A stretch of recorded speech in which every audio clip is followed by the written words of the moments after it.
How's Coach, everybody welcome. doing? Thanks for a few minutes of your time today. We will begin with Greg Barnes. Greg, go ahead.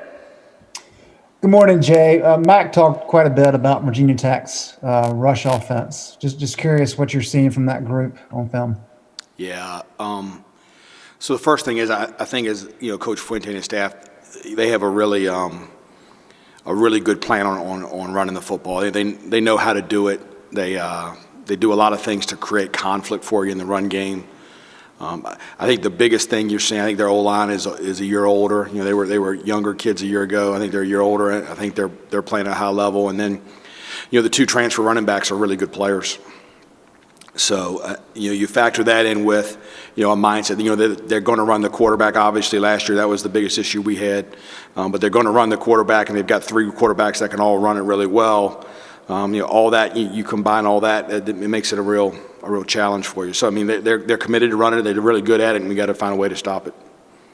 Okay, thank you. Greg, did you pick Boston College to win? I'm just checking. In the preseason. Okay. On Saturday morning before the game. All right. Somebody told me you did. I'm just checking. That's all. All right. All right. Let's go to Jacob Turner. Hey, Jay. Trey Morrison was obviously the defensive player of the game on Saturday. I know you've talked a lot about just how versatile he is across that secondary, but were you at all surprised with how successful he was and how well he played against Boston College? Because, I mean, he just hasn't played a lot of safety at the collegiate level yet. That's a great question. We've really been practicing him at safety primarily. And then, because we kind of feel like he's got a pretty good grasp of the nickel position, And then we got against Syracuse, we got in the game and just felt like with what was going on, we were better with him at nickel. And so, I give the kid a lot of credit. He has worked his tail off. He spends tons of time, extra time working. And, on Wednesday, he told me he wanted one of like the quarterback, like the wrist flaps. The quarterback said, he said, I want one of those with the call. I said, okay, sure. So we made him one. And before the game, he's like, Coach, I don't even need it. So, he's a great kid. I love Trey Morrison, and I expect him to continue to play really high level. All right, let's go to CL Brown. CL, go ahead. Hi, Jay. Coach Brown said, with the way the first two offenses have approached you guys, the run statistics right now might be a little bit skewed, but I wanted to get your opinion on what you guys have been doing successfully, regardless of how many times they may attempt to run against you. What do you feel like is working for you guys in terms of your run defense so far? Yeah. So, I think going into the Syracuse game, I think that game kind of went the way we thought it would as far as like how they tried to attack us. You can see on film like where people invest their time. And so Syracuse, you could tell like their investment is in drop back pass and play action pass, and the run game is a smaller percentage of of a really good offense, And so going to that game, we felt really good about, there's a lot of similar runs to what we see, from Phil and those guys in preseason. So we felt really good about that. Boston College was a surprise to me. I really thought we would get, the two tight ends. I thought were both really good players, good blockers, big kids, and the big back. I really thought they would try to run it at us more than they did. And I think that was probably our biggest challenge in the game was processing what was really going on, once we kind of got into the middle of the game. But, I think this. I think in college football, to be really, really good against the run, you have to have really good linebackers because you see so many different run schemes. NFL sees about two schemes. With us, we see a lot of different, pullers and the quarterback runs and the different things that offenses do. So you got to have inside linebackers that can diagnose, and I think we have two kids that are really good at that part of the game. So I think that's where the strength in our run defense lies right now. And then, I think Javon DeWitt's done a great job with our edge kids. I think the edges of our defense are really, really good right now.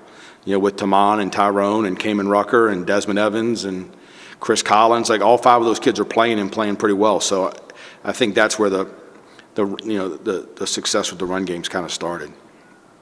Right. And I was curious too at corner late in the game after Storm went out.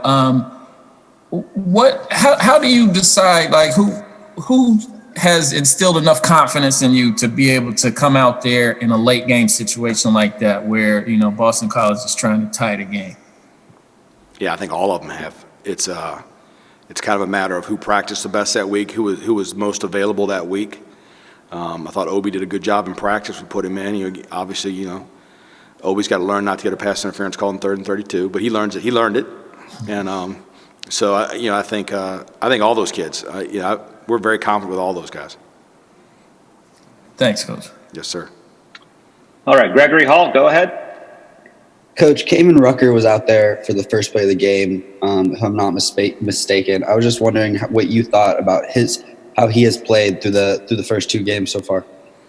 Yeah, I think Kamen's doing a great job. We need to play him more. I mean, I think that's the he's kind of playing in our base 3-4 defense primarily. When we have 4, he's really playing more like a D end than he is an outside linebacker because he's so good at that one position. But he's going to be. He already is a really good player. And I'm looking forward to seeing him continue. But I think you'll see his reps increase as the season goes on.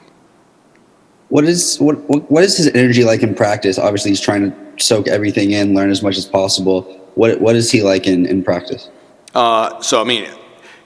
He's like a lot of really good young players.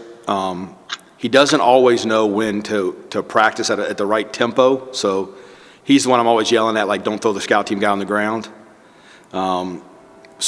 He is he competes every day. He is a really positive kid. I think our guys really like him. I think our older kids have embraced. They see the plays he makes. He is a kid. He is a very hard worker, very competitive kid. Doesn't like to lose, and I think he's bringing a lot to our defense right now. Thanks, Coach. Okay, Brendan Marks, go ahead. Hey, Jay, thanks for taking the time. I wanted to go back to the run defense, sort of piggyback off CL's question, but you mentioned the strengths of the inside linebackers and their ability to get downhill in terms of contributing to the stoutness of the run defense. What else would you like to see continue to add to that facet of the defense? And also, does Coach Thigpen change anything the week of practice against an offense that you would expect to be more run-heavy versus just a general game week or an opponent where you might be expecting more pass-heavy offense? I think Tommy's going to his individual periods and some of those things will change based on the opponents we play. I think the thing that I would like to see to really, I think our run defense has been good. I think to make it even more improved, honestly, I think it's the fit of the safeties. I think it's the safeties getting, in college football, you got your safeties and your corners sometimes have to be in the run fit. And I feel like our corners have really improved. I think Dre's, Storm Duck and, Patrice Renee and some of those, even Kyler to the field. But, our boundary corners have done a really good job, I think, in the run fit. I think it's the safeties being just a little bit more aggressive at when they need to be. And I think Trey will help with that some too. But, Don and Cam Kelly got to be a little bit better run fitters. And I think that's going to be our challenge this week. Thank you. Sure. All right, last one. Ross Martin, go ahead. Save the best for last. You got it. I was going to say that, Jay. Hope you're having a great morning. I asked your colleague, Phil Longo, the same question kind of about rotation. What's your plan in kind of rotating players in and what you would like in an ideal game or kind of how that changes based on the game and who you want to rest versus obviously playing the best players at the right time? It's a great question. So we go in the game with kind of a target, like we anticipate playing X amount of snaps. I think last year at Virginia Tech, this is where I did a really poor job. We kind of got into the game and kind of got away from our rotation a little bit because the way the game was going, and I think we ran out. Obviously 6 overtimes, but we ran out of gas. I thought at the end. I thought at the end, Jason Strobridge, who was an absolute warrior in that game. Came out with an ankle, went back in. I thought he had played too many snaps. So, we've got some young guys that we are targeting, like with Miles Murphy and Desmond Evans. Like every week, we're going to try to get them a few more reps. But we're saying, hey, look, we want to get them 8 to 10 to 12 to whatever the number is, 5, and put them in, and they're going to get better by playing, and then try to put them in situations where they can go be successful with the call that's. With what we're seeing out of the offense and the calls we're making. So, There's part of it. Obviously, some positions rotate more than others. Kadri Jackson and Eugene Asante, you guys have heard me say this, are really good players. It's just hard to rotate 44 and 21 out. We're constantly trying to find ways to play those guys more. It's just hard with the offenses that we see, to play a bunch of linebackers. So we kind of go in the game with a target number from most guys. And then, what we always try to do, Ross, is depending on where the ball is, so if it's a sudden change or if they do start to move the ball on us, right, then at that point we start to go with, our more veteran guys. Obviously, end of a half, end of the game, we try to go with your most veteran guys, the guys that are playing the best at that point, and try to win the game. Is there a focus? Like, obviously, you want to kind of, like you said, kind of rest these guys. I mean, like, is that second quarter you maybe want to rest them more, or third quarter? Is there any? I kind of touched on a little bit, but the approach to getting some of your more veteran, better players rest at certain times in the game. Yeah. So I think there's two things, right? I think we try to manage how the game's going a little bit. So what I talk a lot with and it's really with Coach Cross and Coach DeWitt, with Javon and Tim about, with TV timeouts now, you can really stretch the rest. All right. So if our offense has a pretty good long drive, let's say, an 8-9 play drive, and they score, like with the TV timeouts involved in that, like if at that point we can put, a young guy in for 3 or 4 plays, like we talk to our young guys about, look, like, bro, get us to third down.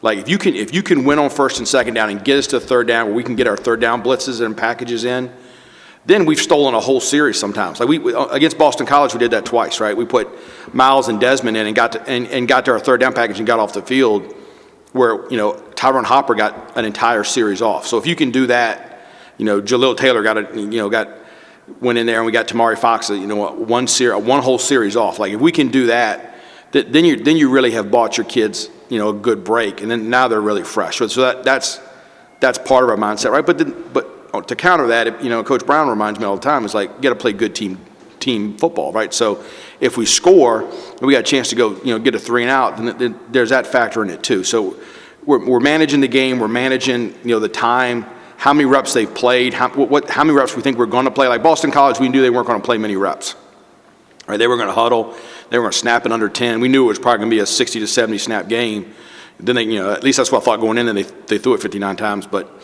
That was kind of our thought going in, was that we maybe didn't have to manage as much because of the pace of the game. Great. Adam Smith is on this call and hasn't asked a question in the whole year, too. Do what now? Adam Smith is on this call and hasn't asked a question the whole time. That's embarrassing. Adam Smith's just on a busman's holiday, as they say. So there you go. I'm right here listening. There you are. Thanks, Coach, for your time. Sir. We appreciate it. No problem. Thanks, guys. Thanks, Jay.